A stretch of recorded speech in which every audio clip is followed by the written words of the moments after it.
의 마지막 부분이고요. 히스기야의 마지막 부분입니다. 우리는 어제 하나님께서 히스기야에게 너 방 빼, 너 생명 연장 안 해줄 거야. 너 내 삶 정리해. Set your house in order 하는 말을 하고 날 때 하나님 히스기야는 절대적인 주권자 하나님을 인정하게 되고 알게 되죠. 그래서 자기는 그에게 받은 청직일 뿐이라는 사실을 알게 됩니다. 하나님께 다시 나아가죠. 하나님께 우리 벽을 향해서는 기도를 합니다. 우리는 이건 어저께 하나님 앞에 있을 때 정말 모든 것이 사라지고 오로지 절대 주권자 하나님, 그리고 그 앞에 죄인일 수밖에 없는 나뿐이 안 남게 되죠. 그래서 그는 열심히 회개하고 하나님의 은혜로 간구해서 그 응답으로 15년의 생명을 연장받았습니다. 자, 오늘 사실 우리 어저께 말씀드린 대로 이 히스기야의 생명 연장의 기도는 역사적인 순서는 아수르 침공 전에 나와야 됩니다. 근데 오늘 오늘 이사의 저자는 제 생각에는 의도적으로 이 말씀을 이 바벨론의 히스기야의 마지막 오늘 39장 전에 나왔습니다. 그 의도가 있죠. 자, 하나님께서 이러한 생명 연장의 은혜는요, 정말 성경에서 굉장히 희귀한 겁니다. 하나님이 정하실 때 하나님이 금방 자신의 정함을 연장하지는 않거든요. 모세도 그렇게 하나님께서 모세가 그렇게 수고했는데 하나님이 그의 생명을 연장해 주지 않았습니다. 가나안에 못 들어갔어요. 이 엄청난 은혜를 받았습니다. 생명 연장됐고요. 그 은혜 덕분에 그 아수르의 침공에도 그때에도 하나님만 바라보고 하나님만 의지해서 정말 하나님의 역사의 개입을 경험하고 아수르의 침공을 물리친 역사적인 왕이 되었습니다. 자, 그런데 그가 하나님의 자비로 병이 나았습니다. 그래서 오늘 말씀 1절에 보면 발라단의 아들 바벨론의 왕이 히스기야에게 왕이 나았다함을 듣고요, 편지를, 좋은 교회죠, 편지를 쓰고 글과 예물을 보내왔습니다. 두 가지의 편지가 있죠. 하나는 아수르의 편지입니다. 아수르의 편지는 히스기야를 조롱하고 욕하고 모욕하는 편지였습니다. 근데 이 바벨론 왕의 글은요, 히스기야의 업적을 찬양하고 칭송하고 그 능력을 칭찬하는 글이었습니다. 참 사람이 우스운 게요, 이 똑같은 편지지 않습니까? 사네립의 편지를 받았을 때는 그의 멸시하고 그때 그 자기의 이 한없이 낮아지고 고난받는 그때는요, 그 편지를 들고 와갖고 성전에 가서요, 옷을 찢고 하나님 앞에 주여 의뢰하는 나의 하나님하고 그렇게 기도하고, 또 자기가 자기 인생이 하나님께서 너 방 빼라고 했을 때, 너 살지 못하고 죽어라고 했을 때는 정말 벽만 보고 하나님, 나의 인생은 아무것도 아닙니다. 이 유다 나라도 당신이 준 것이고요, 나의 자식도 그렇고요, 주여 하나님의 오직 긍휼만 울고 정말 참새같이 지저귀같이 학같이 매일매일 눈물을 흘리던 사람이 사람이 고난만 당해서 그런가요? 사람이 어려움만 당해서 그랬을까요? 칭찬에 굶주렸을까요? 낮은 자존감 때문일까요? 자기의 위대함을 칭송하는 편지 앞에서는요, 그냥 무너져요. 그래서 그 사자에게 공중의 보물, 곧 오늘 말씀해 보는 은금, 향료, 보배로운 기름, 모든 무기고 보물고, 그리고 안 보여준 것이 하나도 없다고 그래요. 오늘 말씀을 묵상하면서 아니 뭘 이렇게 보여줄 게 많아서 향료까지 보여주나? 네? 안 보여준 게 없다는 거죠. 왜 그랬을까요? 왜 그랬을까요? 그런 거 아닐까요? 이 사신들이 했던 칭송, 그 바벨론 왕이 했던 그 칭송을 스스로 입증해 보고 싶은 거죠. 그죠? 스스로 스스로 그래 너희 말이 맞아. 나 원래 그랬지. 어? 방금 하나님 앞에 맞고 이제 겨우 정신 차렸는데 아니지. 나도 잘한 게 있었지. 아니야, 난 정말 잘했어. 능력이 있었어. 나 잘 살았어. 나 같은 왕이 없어. 유다에서 다윗 이후에 이만한 땅을 다시 회복한 사람이 어딨고, 유대 이후에 다윗 이후에 이만큼 나라의 부를 축적한 사람이 어딨어. 맞죠? 너희 말대로 내 집에 내가 이룩한 나의 업적을 보라. 하나씩 빠짐없이 보여주며, 사실 이거는 바벨론의 사신들에게 보여주는 것이 아니라 자기 자신에게 보여주는 거거든요. 입증하기 위해서. 이게 문제가 왜 문제일까요? 우리 어제 오신 분들은 알 수 있죠. 이게 왜 문제일까요? 자, 어제 우리는 그 집이 누구 것이라고 했습니까? 너 집 정리해, 집 빼. 그 집주인은 하나님입니다. 그렇게 하나님인 것인데, 마치 유다에서 쌓은 모든 궁중에 있는 보물이 자기 것인 양 회개했던 것을 회개해 놓고요. 그래서 하나님 아무것도 중요하지 않습니다. 이 죄만 사해 주십시오라고 했던 그가 이제 딱 15년 더 연장받았다고 해서, 보장받았다고 해서, 이제는 다시 그 15년의 삶의 모든 영광과 유대 나라의 물질과 왕궁의 모든 보물은 자기 것이냐, 무엇보다 자기가 쌓아놓은 것이냐, 내 능력인 것 같이 했다는 것입니다. 한 바벨론의 한 사람의 사람도 아니에요, 글이에요. 글을 정당하게 위해서 인간의 칭찬 때문에 다시 하나님을 멸시한 것입니다. 여러분, 그가 어떻게 해서 다시 강성함을 입었습니까? 절대 주권자죠. 그가 그 앞에 다시 무릎 꿇었을 때, 회개했을 때 하나님이 역사를 개입해서 18만 5천 명의 아수르를 하루아침에 멸절시킨 것입니다. 그의 죄에 대한, 그가 다시 한 인간으로 낮아지고 하나님을 하나님으로 인정했을 때 하나님의 역사의 개입을 이끈 것이죠. 회개의 결과입니다. 고난받을 때 회개해 놓고, 그래서 그 회개 덕에 회복하고 이만큼 일어섰는데, 일이 잘 풀리자 마치 내가 언제 회개한 것 같이 회개했냐는, 내가 회개가 필요했어? 이게 무엇입니까? 내가 하나님의 은혜를 입은 적이 있어? 라는 것이죠. 아니, 나는 원래 잘 살았는데, 원래부터 내가 믿음도 있고 능력도 있고 원래부터 우리 조상대로 쌓아놓는 물질도 얼마큼 있었고, 죄인의 모습을 잊어버린 겁니다. 그 모습을 잊기 위해서 원래부터 잘했어라는 자신의 능력을 스스로 입증하고 싶어서이죠. 이때 말씀 보여주시면요, 선지자가 이사야가 히스기야에게 나오죠. 이 사람들이 무슨 말하였고 당신은 무엇을 하였습니까? 히스기야가 말합니다. 내 궁중에 있는 것을 다 보여주었습니다. 내 보물을 보이지 아니한 것은 하나도 없습니다. 뭐라고요? 내 보물이라고요. 당신의 힘과 당신의 능력으로 스스로 쌓은 당신의 보물이라고요? 하나님께서 말씀하십니다.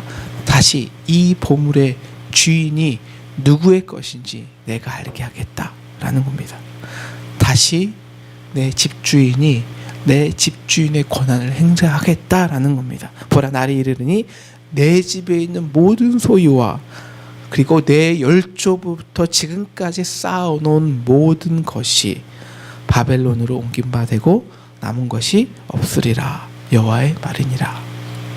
그리고 네게서 날 자손 중에 몇이 사로잡혀서 바벨론의 황관이 되리라 라고 말하였습니다. 이 일은 약 100년 뒤에 그대로 일어납니다. 그대로 성취되죠. 자, 그때 얕은 기회를 엿봐서 히스기야에게 칭송했던 바벨론은요, 100년 만에 제국이 되어 갑니다. 그리고 이스라엘에게 가장 역사적으로 가장 위험한, 아니 역사적으로가 아니라 실질적으로 가장 위험하고 가장 이스라엘을 완전 멸망시킨, 로마보다 더 끔찍하게 가장 역사의 원수가 되죠.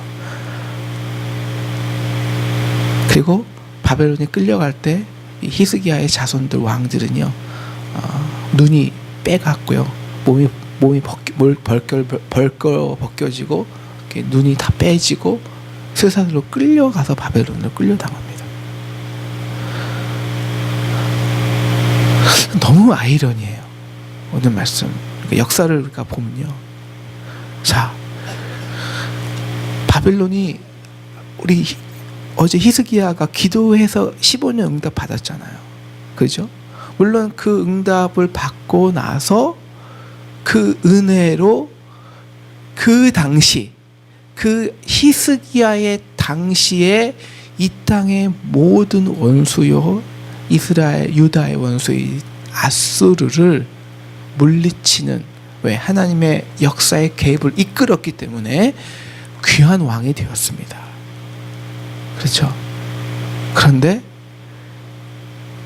그 15년 더 연장된 삶 때문에 아수르는 비교 안 될 이스라엘의 유다의 가장 극극 원수 바벨론을 이스라엘 유다 나라에 개입시키는, 이끌어들이고 유다를 망하게 하는, 완전히 망하게 하는 가장 극단적인 단초를 제공한 사람이 바로 히스기야입니다.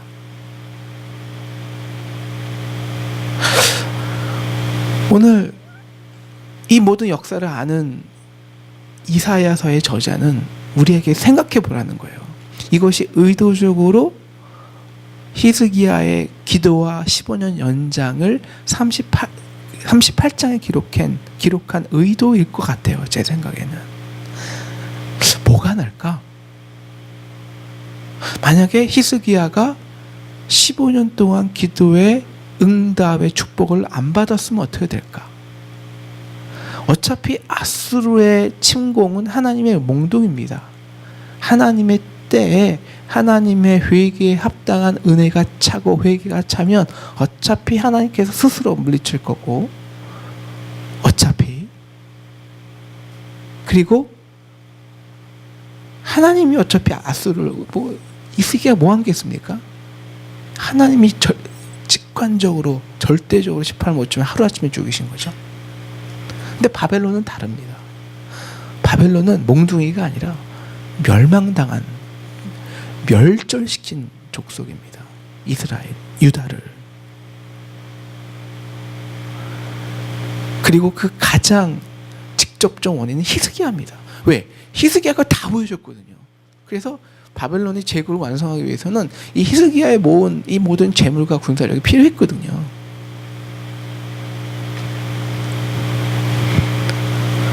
만약 15년의 연장이 안 돼서 죽었다면 혹시 바벨론으로부터의 멸망을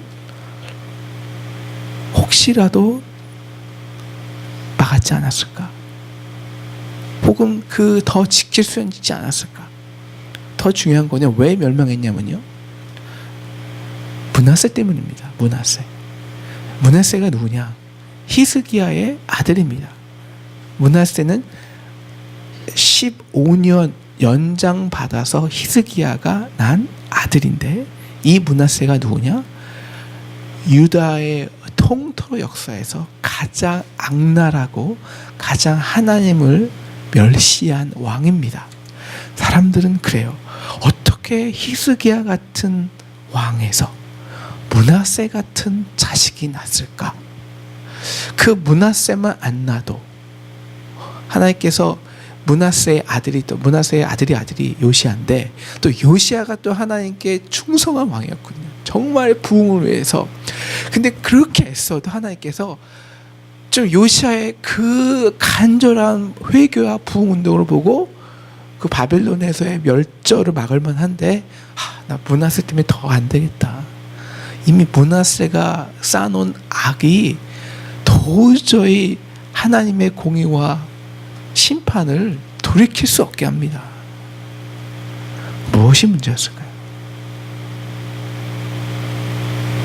오늘 이 문제의 핵심, 히스기야의 문제의 핵심이 바로 마지막 39장 마지막에 이렇게 나옵니다. 자, 이사야를 통해서 하나님의 말씀을 들은 히스기야의 반응을 보아요. 자, 여호와의 말씀이 좋습니다. 예, 맞습니다.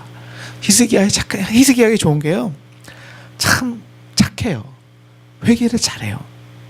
그리고 회개를 잘하고 또 그때는 회개해서 또 회개에 합당한 열매를 맺으려 하고 하나님의 말씀에 인정도 잘하고, 예, 그게 좀 좋은 거예요, 히스기야가.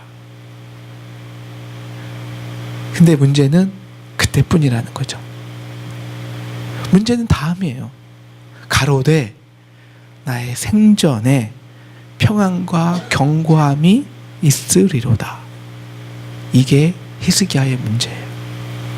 뭡니까? 네, 내 살 동안에는, 나 당대에는 그래도 하나님이 은혜 주셔서 15년의 연장, 하나님께서 한 15년의 삶은 보장되었기에 나 살 동안에 이런 일이 일어나지 아니해서 감사합니다라는 것입니다.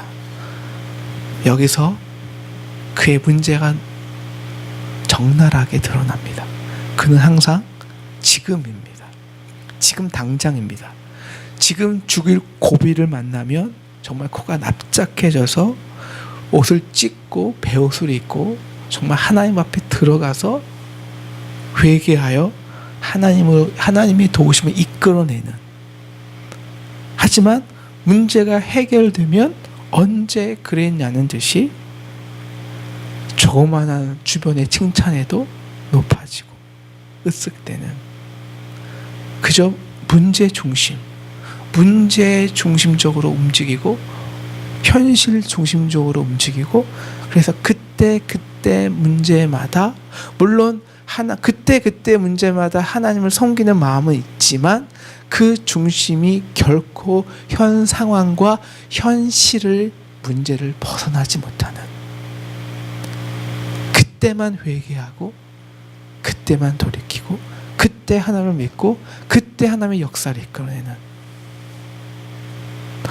왜 그에게 므낫세 같은 자식이 나왔을까요? 바로 이 문제입니다.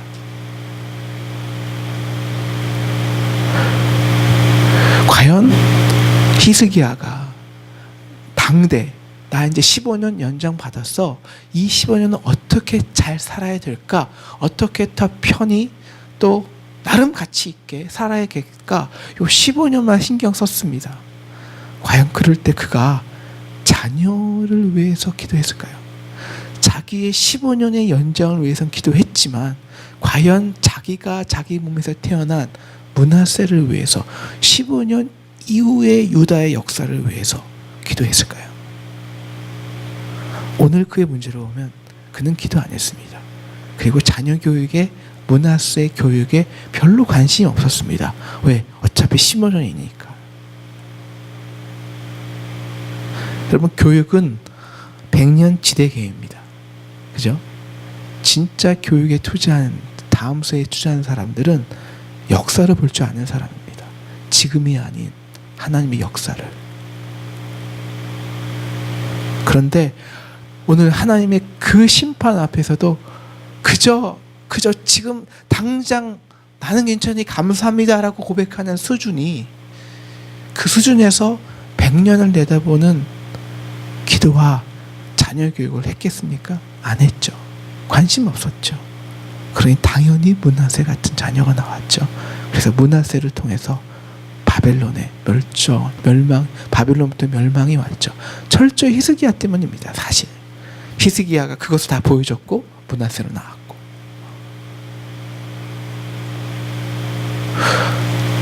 히스기야의 문제는요, 결정적인 문제는 이것입니다. 히스기야는 역사의식이 없었습니다.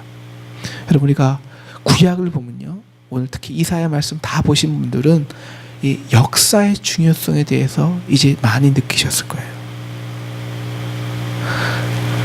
하나님은 역사를 주관하는 자임을, 한 번의 응답과 한 번의 축복이 중요한 게 아니라 하나님은 지금 저 히스기야 생각에는 저 볼품없는 저 연약해 빠진 바벨론이 나를 칭찬하는 것 그거 하나 기뻐서 날뛰었지만 하나님은 저 낮은 가장 낮은 자를 들으셔서 교만한 자를 꺾으시고 가장 지금 교만한 자를 낮게 하신다는 하나님의 역사의 개입, 역사의 순환을 히스기야는 알지 못했습니다. 우리 이사야서를 본 우리 이사야서에서 우리가 배운 것이 무엇입니까? 하나님 말씀이 지금 당장 아니라 어떻게 그 말씀이 하나님이 말씀하셨으므로 어떻게 역사를 안에서 쟁취되고 성취되는 거의 문제입니다.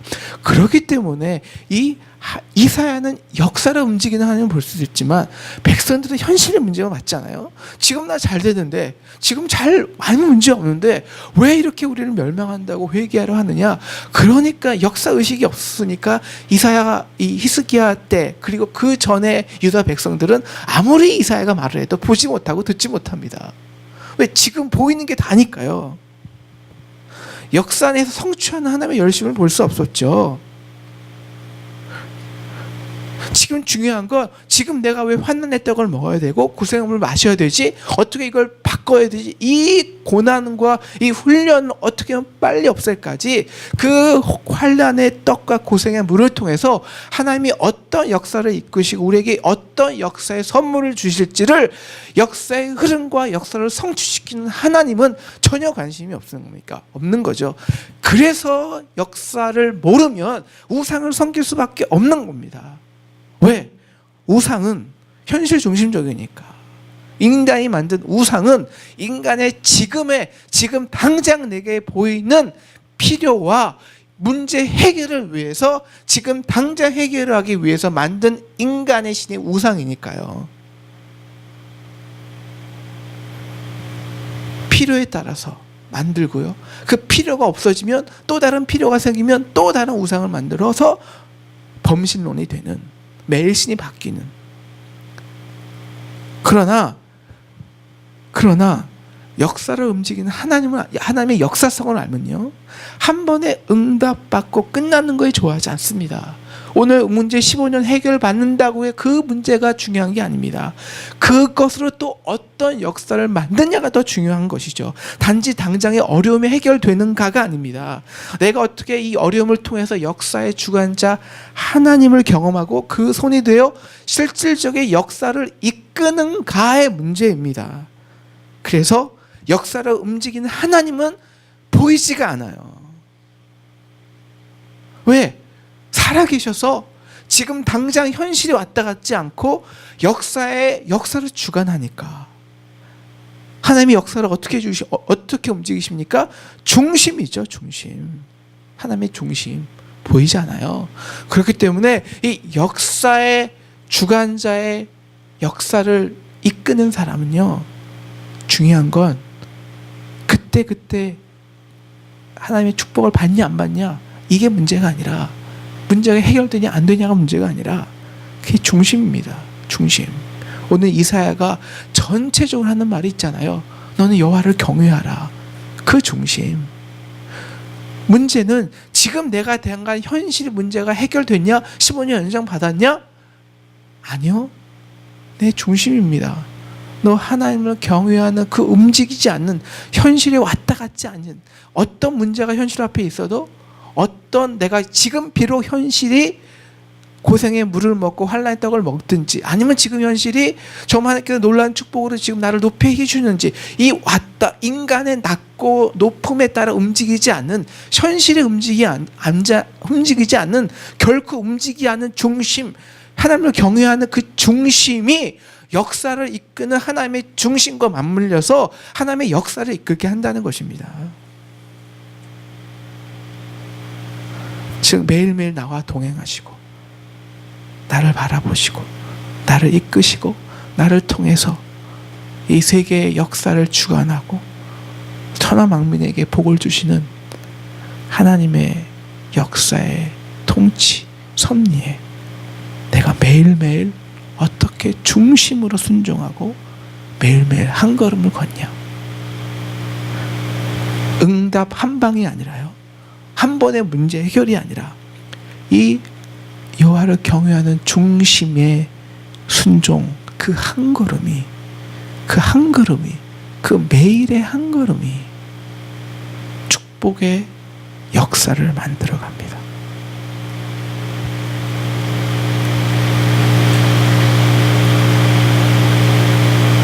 므낫세가, 히스기야가 이게 없어서 므낫세를 낳고요, 히스기야 이게 없어서 바벨론의 침공을 이끌렸습니다.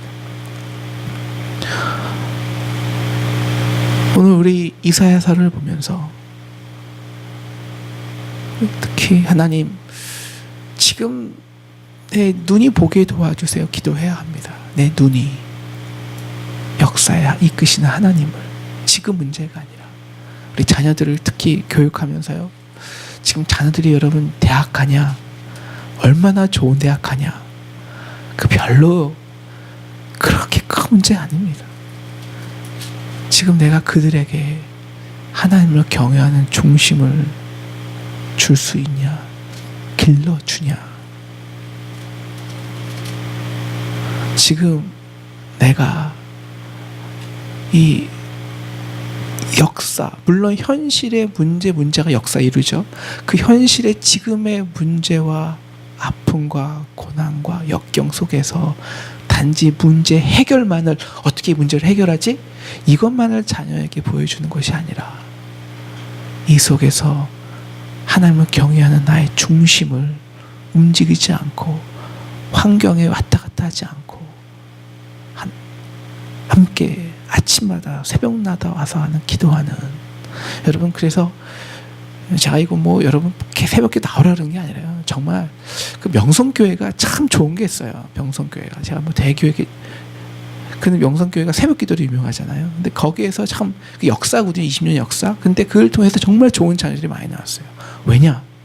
여러분, 새벽에 명성교회는 아이들하고 같이 나와요. 다 전 식구가. 그건요, 그거 데려온 거 하나로의 교육입니다. 어떤 것과 바꿀 수 없는 교육입니다. 어려서부터. 왜? 부모가 나를 이끌고 아침마다 새벽에 나왔고 아침마다 기도하는 모습을 보고, 그렇게 기도하는 커뮤니티, 그 5만 명이 모이는 공간에 새벽 3시부터 가족들이 다 나와서 이 모습을 보고 이 하나님을 경외하는 모습, 하나님을 중심으로 드리는 모습이 아이 때 각인되는 거, 아이 때 각인되면요 결코 움직이지 못합니다. 결코 그것이 사라지지 않아요. 그것 때문에 명성교회가 그것 때문에 이렇게 부흥했고 수많은 자녀들의 축복이 있었습니다. 지금 아이들 요 문제, 원래 영어 올라가는 것 아니요. 그들에게 하나님을 경외하는 마음을 주는 겁니다. 현실의 문제를 통해서, 내가 이 현실 속에서 이 문제를 통해서, 이 병을 통해서, 이 고난을 통해서 단지 고난을 해방하고 없애는 게 아니라 내 중심으로 하나님의 이끄심을 통해서 아이들에게 하나님을 경외하는 것을 배워주고, 그들이 그 경외로 하나님의 축복을 받고, 또 그 자녀들에게 하나님의 경외하는 중심을 물려주고, 그때 하나님이 그 가정을 통해서 역사를 이끄시는 거죠. 우리 기도하기는 오늘 우리 히스기야의 실패를 보고, 여러분, 지금 여러분이 원하는 응답이 무엇입니까? 문제 해결이 무엇입니까? 하나님, 내가 이 한 번의 문제 해결을 만족하지 않게 도와주세요. 15년 좋았죠. 그러나 가장 끔찍한 비극이 되었을 수도 있습니다. 그러면 내 받은 축복을 통해서 이 축복이 환란의 역사에 이끌지 않고 진전 축복의 선순환의 역사로 바꿔주십시오. 그래서 하나님, 내가 무엇보다 나와 내 자녀가 이 역사의 중심, 여호와를 경외하는 중심의 신앙생활을 할 수 있도록 도와주십시오. 이렇게 기도하는 저희 되었으면 좋겠습니다. 같이 기도하겠습니다.